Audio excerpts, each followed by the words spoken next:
તો રાહુલ ગાંધી વિરુદ્ધ માનહાનિ કેસની સુનાવણી હાથ ધરાશે।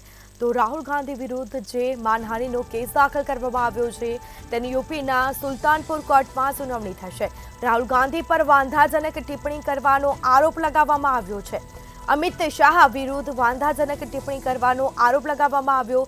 આ સાથે રાહુલ ગાંધી વિરુદ્ધ માનહાનિ કેસની સુનાવણી આજે યુપીના સુલતાનપુર કોર્ટમાં સુનાવણી હાથ ધરવામાં આવશે। તો રાહુલ ગાંધી પર વાંધાજનક ટિપ્પણી કરવાનો આરોપ લગાવવામાં આવ્યો છે। અમિત શાહ વિરુદ્ધ વાંધાજનક ટિપ્પણી કરવાનો રાહુલ ગાંધી પર આરોપ લગાવવામાં આવ્યો છે અને તેની સુનાવણી આજે હાથ ધરાવવાની છે। યુપીની સુલતાનપુર કોર્ટમાં તેની સુનાવણી હાથ ધરાશે। રાહુલ ગાંધી પર વાંધાજનક ટિપ્પણી કરવાનો આરોપ લગાવવામાં આવ્યો છે। તો બીજી તરફ અમિત શાહ વિરુદ્ધ વાંધાજનક ટિપ્પણી કરી હતી અને આ સાથે જ યુપીની સુલતાનપુર કોર્ટમાં સુનાવણી હાથ ધરાવવાની છે।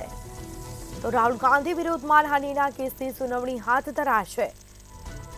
આ સાથે જ વાંધાજનક ટિપ્પણી કરવાનો રાહુલ ગાંધી પર આરોપ લગાવવામાં આવ્યો છે। યુપીની સુલતાનપુર કોર્ટમાં સુનાવણી હાથ ધરાશે। તો અમિત શાહ વિરુદ્ધ વાંધાજનક ટિપ્પણી કરવાનો આરોપ રાહુલ ગાંધી પર લગાવવામાં આવ્યો।